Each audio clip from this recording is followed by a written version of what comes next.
Bismillahirrahmanirrahim. Kuliah pelajaran 2B.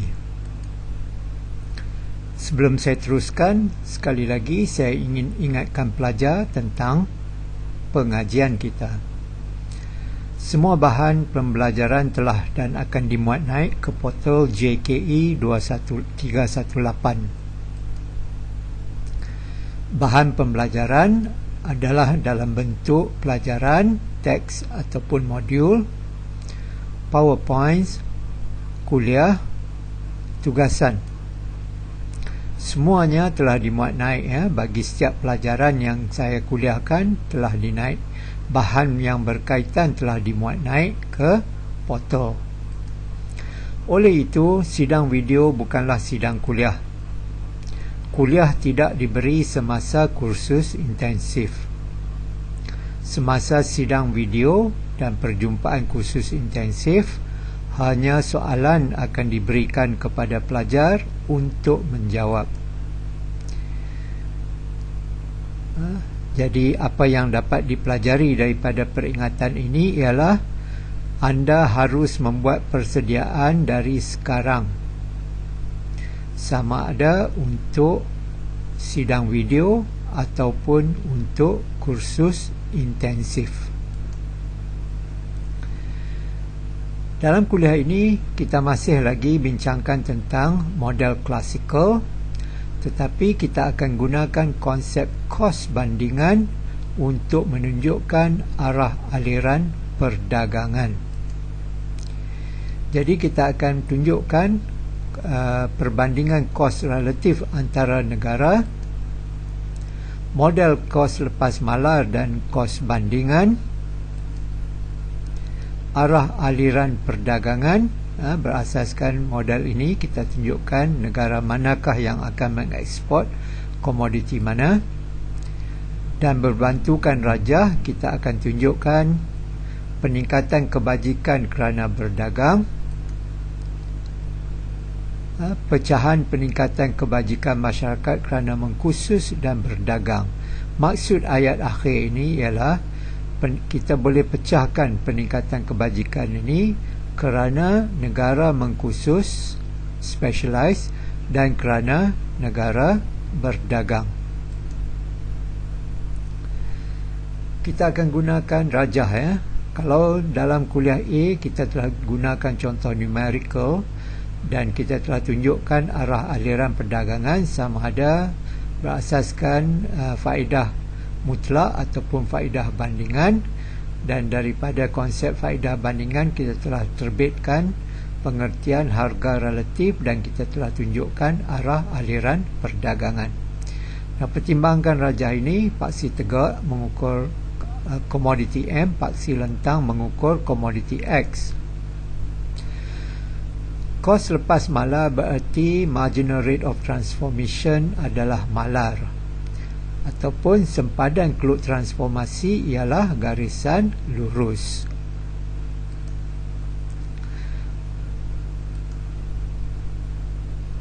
Ini ialah keluk transformasi jenis kos lepas malar. Right?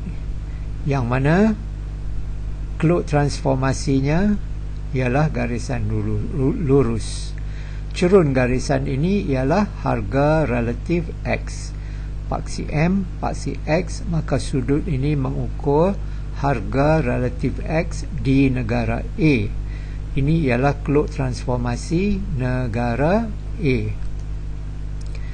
Jadi tanpa perdagangan, pengeluaran berlaku di titik A, semestinya penggunaan juga berlaku di titik A. Ini maksud dia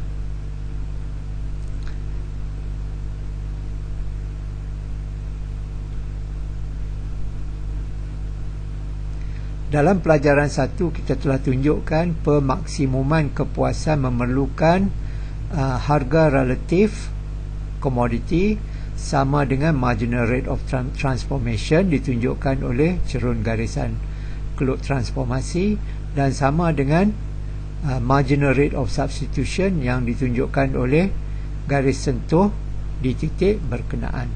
Jadi kita lihat di titik A, sudut garisan sentuh di titik A ialah PX bagi dengan PM. Klot transformasi di titik A sudutnya juga ialah PX PM. Maka dalam keadaan tanpa perdagangan, inilah merupakan kombinasi pengeluaran dan penggunaan yang boleh dicapai. Penggunaan di kawasan ini tak mungkin ya, sebab tanpa perdagangan kita tak boleh guna kuantiti yang kita tidak dapat keluarkan. Manakala penggunaan dalam kawasan ini adalah mungkin kita boleh terbitkan output di sini, tetapi ini bukan merupakan kombinasi output yang optimum. Jadi di titik A, marginal rate of transformation, sudut garisan ini sama dengan marginal rate of substitution, garis sentuh keluk sama puas U1 di titik A sama dengan harga relatif X di negara A. Kalau sudut ini mengukur harga relatif X, maka sudut ini mengukur harga relatif M.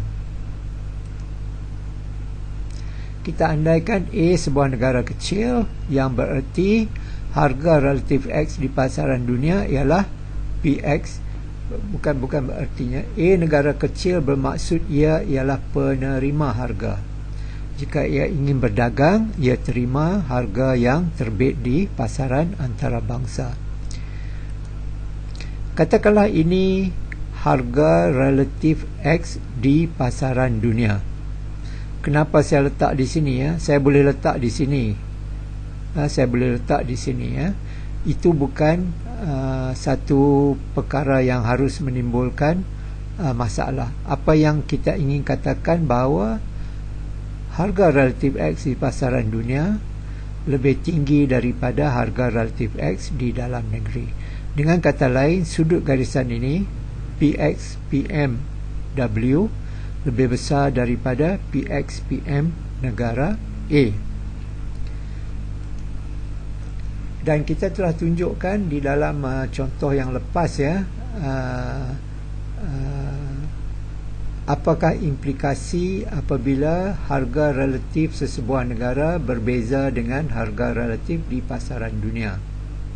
Contohnya dalam ini saya gunakan angka harga relatif X di dalam negeri ialah 4, harga relatif X di pasaran dunia ialah M.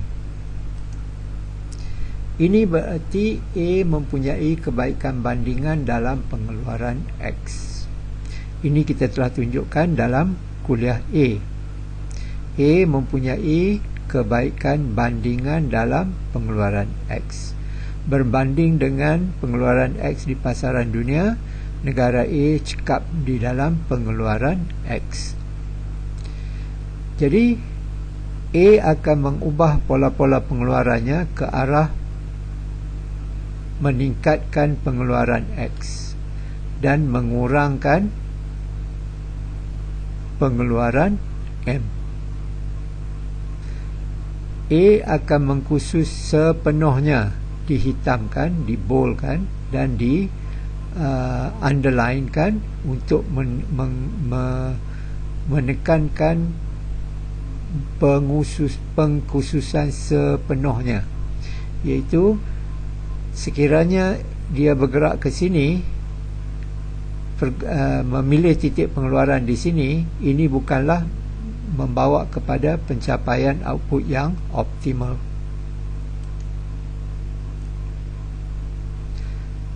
Dengan lain perkataan, titik pengeluaran akan bergerak dari A hingga ke Z.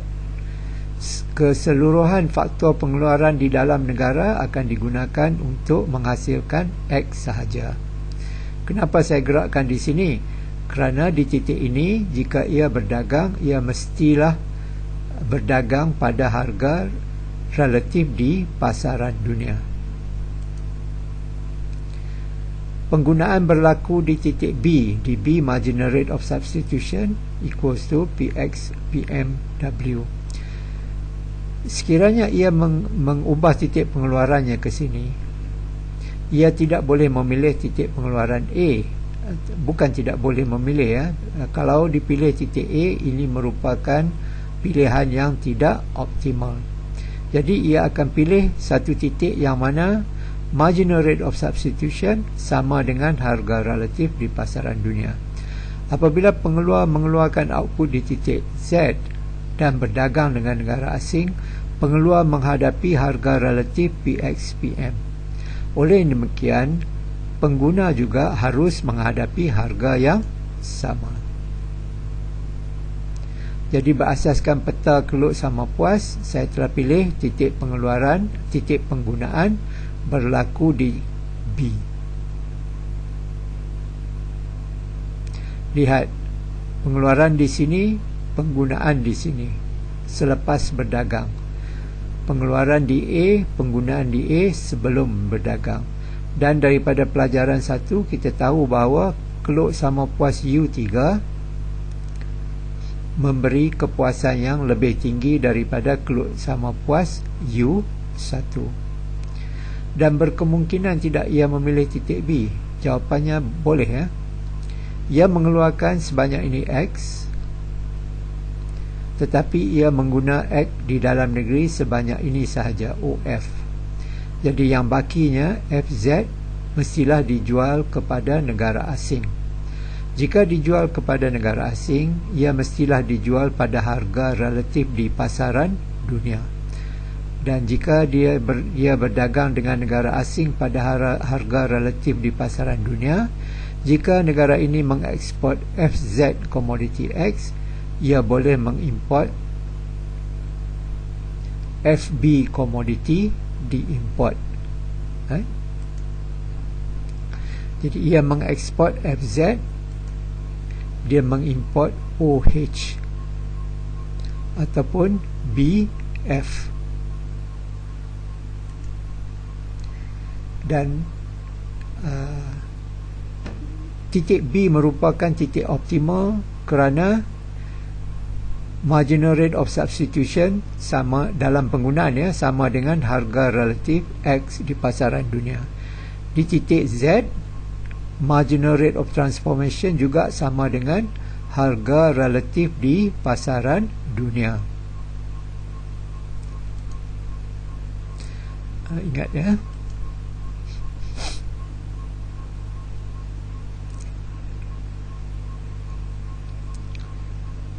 Kebajikan masyarakat telah meningkat dan digambarkan oleh keluk sama puas yang terletak lebih ke kanan. Sekarang kita ingin pecahkan peningkatan kebajikan ini ya. Kerana dua perkara. Satu, kerana negara mengkhusus. Ia menambahkan pengeluaran output komoditi yang ia mempunyai kebaikan bandingan. Baik. Jadi peningkatan ini kerana ia mengkhusus, dan peningkatan ini juga sebahagian daripadanya ialah kerana ia berdagang. Jadi faedah yang dicapai, ada faedah yang diukur oleh peningkatan kebajikan ini dicapai kerana negara mengkhusus dan kerana negara berdagang. Kembali kepada rajah ini ya, sebelum berdagang. Pengertian faedah perdagangan: peningkatan kebajikan kerana berdagang, mengeksport komoditi X dan mengimport komoditi M tanpa mengubah titik pengeluaran. Maksudnya ialah, sekiranya negara ini ingin kekalkan pengeluaran di titik A, mengeluarkan OD komoditi X dan OE komoditi M, tetapi ia ingin berdagang. Kalau ia ingin berdagang, ia mesti berdagang pada harga relatif PX PMW, bukan pada harga relatif di dalam negeri. Sebelum berdagang, titik pengeluaran dan penggunaan di A. Kita tahu dalam keadaan ini harga relatif X di negara A kurang daripada harga relatif X di pasaran dunia. Negara akan mengekspor X tanpa mengubah pola pengeluarannya di A. Dia kekal di titik A pengeluarannya, tetapi ia ingin berdagang, berarti ia akan mengeksport komoditi X. Berasaskan kenyataan ini, negara ini mempunyai kebaikan bandingan dalam pengeluaran X dan ia ingin mengeksport X. Jadi kalau saya gerakkan garisan PW ni, dan memotong di titik A, kita tahu bahawa di titik pengeluaran berlaku di titik A, jadi tidak ada perubahan pengeluaran dan ia boleh mencapai kebajikan yang lebih tinggi kerana berdagang. Jadi kalau saya dapat pilih satu titik penggunaan dan saya pilih titik C, lihat di sini ya. Pengeluaran berlaku di sini, di A, tidak berubah berbanding dengan keadaan asal. Tetapi apabila ia berdagang, ia mesti berdagang pada harga relatif dunia. Dia mesti mengeksport komoditi X kerana ia mempunyai kebaikan bandingan dalam pengeluaran X, dan ia akan mengeksport M. Jadi dengan mengekalkan pengeluaran di titik A, berdagang pada harga relatif PX PMW, negara ini boleh mencapai titik penggunaan di titik C yang memberi kepuasan yang lebih tinggi berbanding dengan titik penggunaan di titik A, berbanding dengan penggunaan di titik A. Jadi negara mengeluarkan komoditi X sebanyak OD, ia mengguna OK di dalam negeri dan mengeksport KD, komoditi X. Tetapi penggunaan komoditi M lebih tinggi daripada pengeluaran di dalam negeri. Lebihan ini ialah sebanyak CG. Tetapi CG ini diimport dari negara asing. Ia mengeksport GA, mengimport CG, dan kadar tukaran ini, kadar tukaran ekspor sebanyak ini dengan import sebanyak ini, samalah dengan kadar pertukaran yang sedang berlaku di negara asing. Jadi A boleh berdagang dan mencapai kepuasan di titik C. Pergerakan titik A ke titik C menunjukkan peningkatan kebajikan kerana berdagang. Negara ini belum mengkhusus, dia kekal pengeluarannya di titik asal, tetapi mencapai kepuasan di titik yang lebih tinggi. Sudah tentu penambahan kebaikan ini, penambahan kebajikan ini adalah kerana berdagang. Ini kali pertama kita nampak perkataan ini, segitiga niaga diberi oleh CAG. Segitiga yang mengukur jumlah import dan jumlah ekspor dinamakan segitiga niaga. CGA ialah segitiga. Faedah pengkhususan.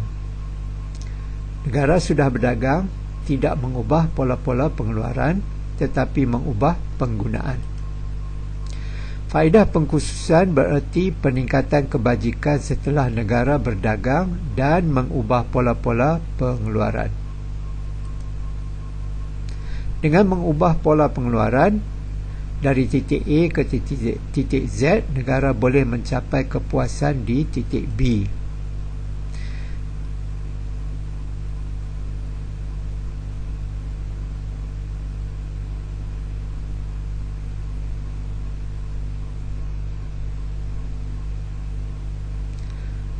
Tanpa mengubah pola pengeluaran di titik A, consumption di titik C, negara akan menikmati tambahan faedah sekira ia mengkhusus, sekiranya ia specialize, dan ia mengkhusus dengan menambahkan pengeluaran komoditi X sehingga ke titik penjuru ini, titik Z. Keseluruhan sumber digunakan mengeluarkan X sahaja, dan ini mengizinkan ia berdagang dengan negara asing mencapai penggunaan di titik B. Pergerakan titik penggunaan dari C ke B merupakan peningkatan kebajikan kerana mengkhusus dan berdagang. C ke B adalah kerana mengkhusus dan berdagang. A ke C kerana berdagang, C ke B kerana mengkhusus. Jadi pentambahan kebajikan daripada A ke B adalah kerana unsur-unsur perdagangan dan unsur-unsur pengkhususan.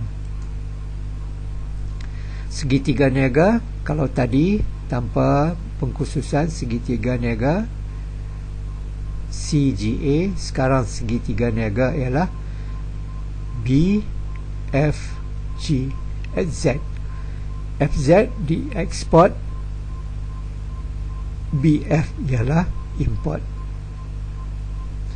Dan sudut garisan ini mengukur harga relatif X di pasaran dunia. Dan di dalam negeri juga PX, PMW. Berarti setelah negara berdagang, harga relatif komoditi yang dihadapi oleh pengguna, yang dihadapi oleh pengeluar di dalam negeri samalah dengan harga di pasaran dunia.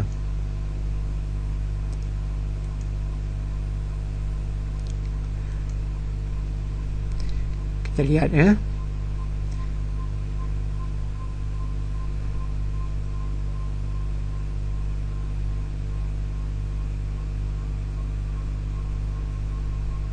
Keadaan ataki di negara A, teliti sudut yang mengukur harga relatif X dan harga relatif M. Sudut ini mengukur harga relatif X di negara A, sudut ini mengukur harga relatif M di negara A. Dalam keadaan otaki, dalam keadaan tadi penggunaan dan pengeluaran di negara A ialah di titik B.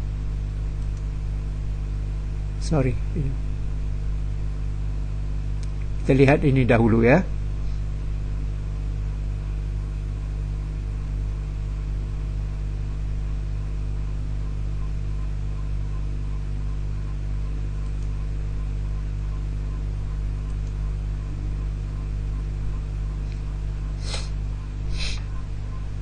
Di negara A, tanpa perdagangan, pengeluaran dan penggunaan di sini, di A. Dan di negara B, pengeluaran dan penggunaan berlaku di titik B. Perhatikan sudut ini banding dengan sudut ini banding dengan sudut ini. Kita dapat lihat PXPM negara A kurang daripada PXPM negara B. Daripada pelajaran 2A, kita tahu bahawa ini menunjukkan A mempunyai kebaikan bandingan dalam pengeluaran X dan B mempunyai kebaikan bandingan dalam pengeluaran M. Titik pengeluaran negara A akan bergerak ke arah titik A dash dan titik pengeluaran B akan bergerak ke arah titik B. Dan titik pengeluaran negara B akan bergerak ke arah titik B. A mengkhusus dalam pengeluaran X, B mengkhusus dalam pengeluaran M.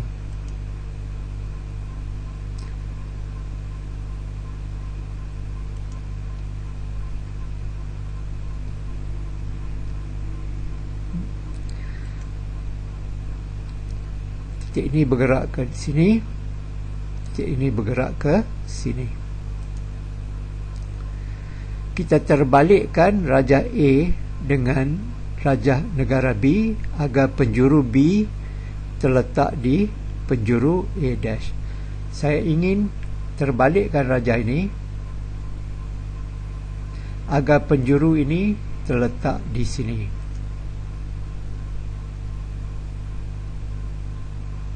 Okey. Penjuru ini terletak di sini. Saya telah kembali di sini. Negara B mempunyai kebaikan bandingan dalam M. Mengapa saya kata demikian? Kerana PMPX negara B lebih kecil daripada PMPX negara A. Jadi kita perlu betulkan di sini ya, dalam keadaan otaki, penggunaan dan pengeluaran di negara B ialah di titik B. Ini merujuk kepada rajah ini ya. Titik hitam tadi, hitam ini Saya pindah ke sini, saya flip this thing over. Paksi X terletak di sini, paksi M ini terletak di sini. Ini titik penggunaan sebelum berdagang. Perhatikan PX/PM negara A kecil daripada PX/PM negara B. Perhatikan sudut ini kecil daripada sudut ini. Ini berarti A mempunyai kebaikan bandingan dalam X.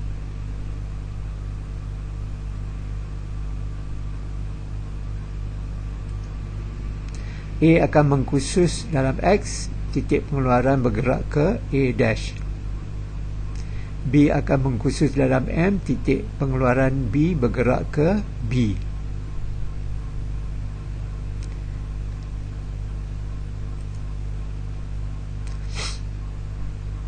Kedua-dua negara ini berdagang. Jika syarat niaga yang muncul sama dengan harga relatif X di negara B, A boleh mencapai titik penggunaan di titik A'. Berapakah harga relatif X di negara B? Jawapannya sudut ini.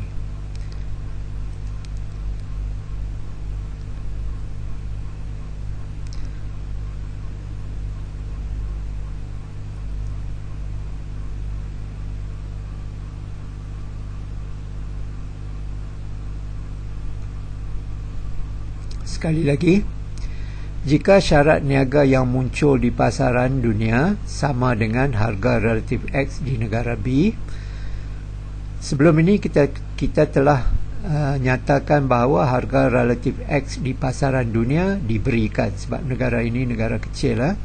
Dalam rajah ini kita ingin tunjukkan bahawa syarat niaga boleh ditentukan oleh kedua-dua negara. Tetapi di dalam slide ini kita ingin tunjukkan bahawa katakanlah harga relatif X di pasaran dunia sama dengan harga relatif X negara B. Tak berubah. Bagi negara B, harga relatif X tak berubah. Jadi jika harga relatif X tidak berubah, B akan kekal pengeluarannya di titik B.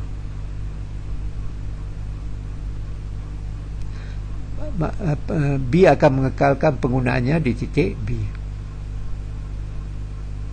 Jadi ini merupakan harga relatif X yang dihadapi oleh negara A.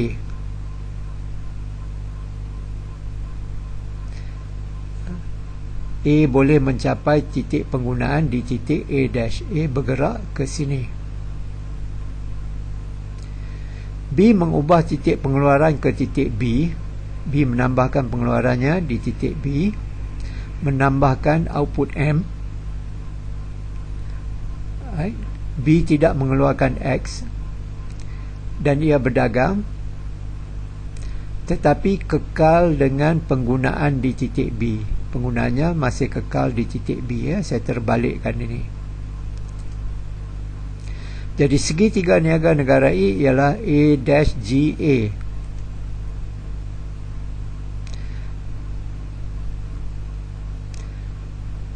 Titik pengeluaran negara A di sini, titik penggunaan A di sini. Ini berarti A mengimport sebanyak ini M dan mengeksport sebanyak ini komoditi X. Kita lihat dari perspektif B pula. B telah menambahkan output X, output M sehingga ke sini. Output X sifar. Penggunaan di titik ini iaitu ia mengguna sebanyak ini komoditi X, sebanyak ini komoditi M.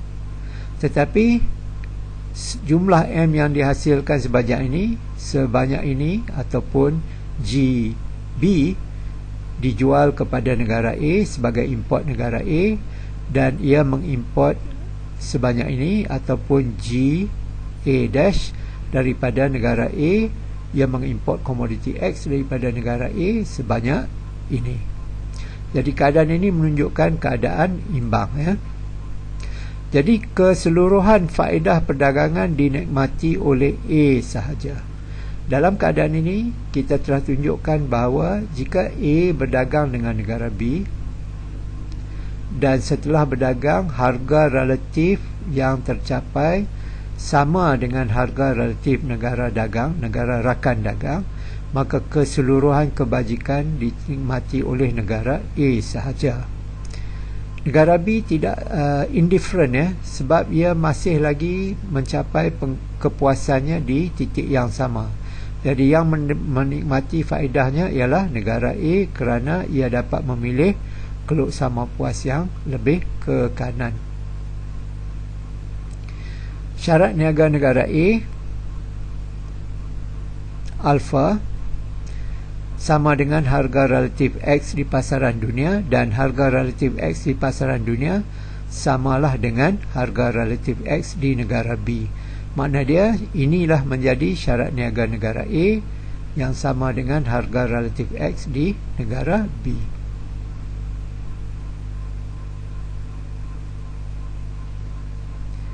Syarat niaga negara A, pengeluaran di sini, penggunaan di sini, import sebanyak ini, ekspor sebanyak ini. Therefore this has to be, sudut garisan ini ialah syarat niaga negara A. Jadi syarat niaga negara A diberi oleh sudut alfa ini sama dengan harga relatif X di pasaran dunia dan sama dengan harga relatif X di negara B. Tidak ada perubahan harga relatif di X di negara B, ya. Yang berubah hanyalah titik pengeluaran. Penggunaan masih di titik yang sama. Kita lihat sebelah, kalau kita teliti rajah ini, ya, negara A sahaja menikmati faedah. Itulah yang ingin ditunjukkan dalam slide 9 ini. Perhatikan rajah ini pula. Negara B sahaja yang menikmati faedah. Dengan kata lain, setelah berdagang, titik penggunaan negara B akan bergerak ke kanan sehingga ke sini. Negara A tidak menikmati faedah. Kita perhatikan. Perhatikan PXPM negara A kurang daripada PXPM negara B. Sudut ini kurang daripada sudut ini.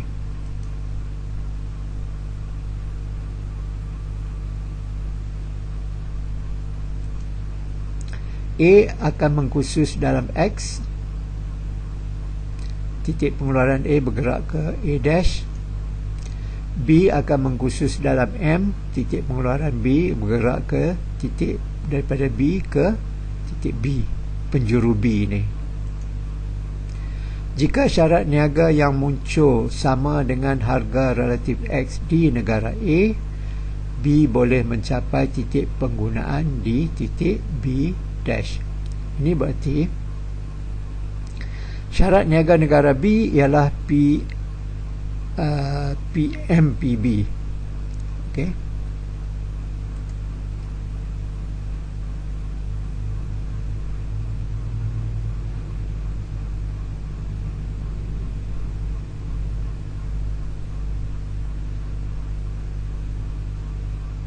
Kita lihat sekali lagi. Sekiranya negara B sahaja yang menikmati faedah, harga relatif yang akan dihadapi oleh negara B mestilah sama dengan harga relatif di negara A.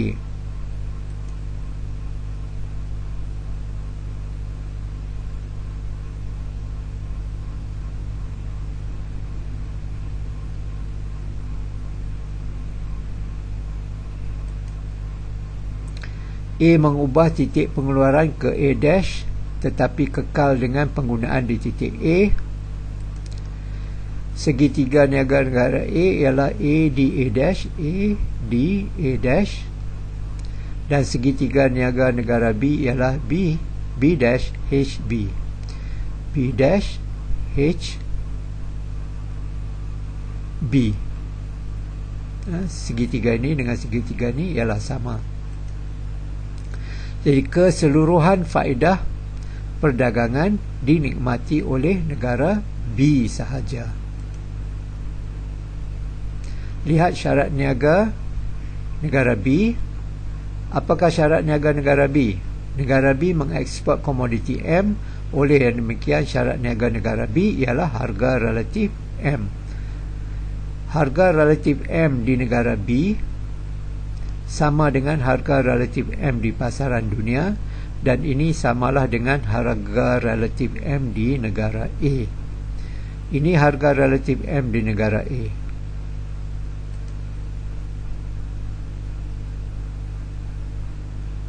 Ini ialah harga relatif M di negara B, sudut ini. Ini sudut harga relatif M di negara B sama dengan harga relatif M di negara A.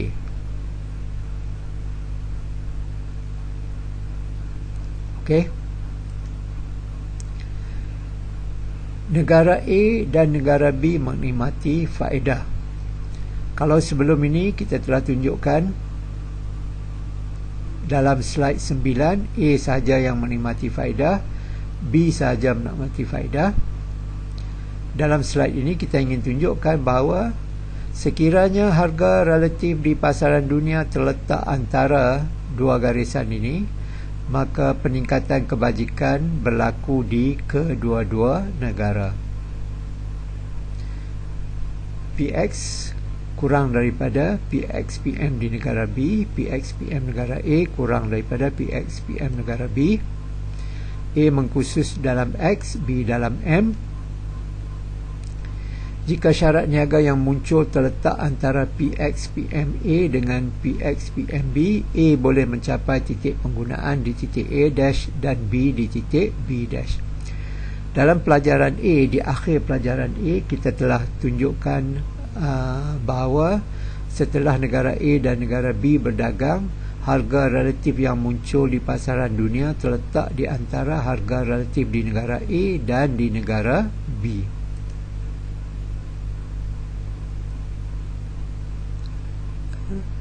Jika syarat niaga yang muncul terletak antara PX negara A dan PX negara B, A boleh mencapai kebajikan. Okey.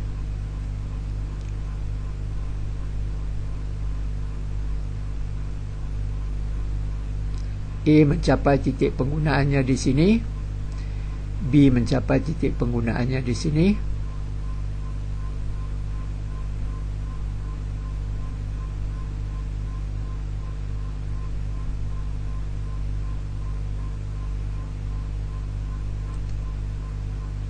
Kedua-dua negara menikmati keuntungan daripada perdagangan kerana kedua-dua negara mencapai kepuasan yang lebih tinggi daripada keadaan otaki. Dalam pelajaran dalam kuliah ini, di slide-slide yang awal kita telah tunjukkan peningkatan kebajikan negara A dengan mengandaikan A menerima harga di pasaran dunia. Dalam dua slide sebelum ini kita telah tunjukkan hanya A sahaja menerima kebaikan. Dalam slide ini kita telah tunjukkan bahawa jika harga relatif di pasaran dunia terletak antara harga relatif di negara A dengan harga relatif di negara B, maka kedua-dua negara akan menikmati keuntungan daripada perdagangan. Lihat segitiga negara A, A dash, G, A dash, dan segitiga negara B ialah B dash, F, B.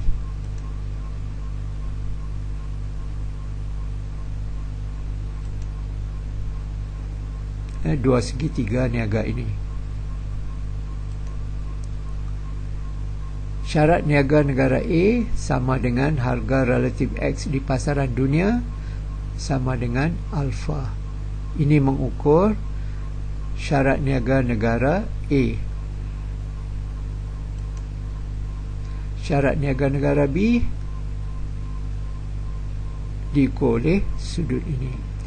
Perhatikan, syarat niaga ialah harga relatif ekspor negara berkenaan. Syarat niaga negara A, PX. PX relatif kepada PM di pasaran dunia. PM, PX di pasaran dunia. So, ini syarat niaga negara A, ini merupakan syarat niaga negara B. Kita bersambung di kuliah 2C.